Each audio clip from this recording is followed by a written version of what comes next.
ফরিদপুর শহরের একটি অন্যতম প্রধান দর্শনীয় স্থান ছিল ময়েস মঞ্জিল জমিদার বাড়ি। দর্শনীয় স্থান ছিল কেন বললাম, এখন কেন নেই জানেন?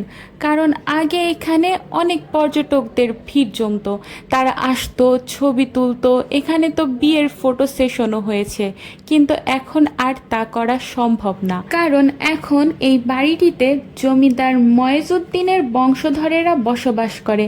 যখন এটা খালি পড়েছিল তখন অনেকে এসে এখানে ছবি তুলতে পেরেছে, ঘুরতে পেরেছে, কিছু সময় কাটাতে পেরেছে, কিন্তু তা আর এখন সম্ভব না। তো আপনারা যারা ময়েজউদ্দিন জমিদার বাড়ির সঙ্গে এসে ছবি তুলেছেন তারা ভাগ্যবান, কারণ পরবর্তীতে আর কেউ ছবি তুলতে পারবে না।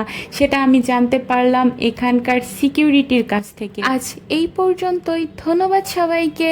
আপনারা জানাবেন কারা এই বাসায় এসে ছবি তুলেছেন। অবশ্য ফরিদপুর শহরের অধিকাংশ মানুষই এখানে এসে ছবি তুলেছিল, আমারও ছবি ছিল, কিন্তু ভুলবশত সব আমি ডিলিট করে ফেলেছি।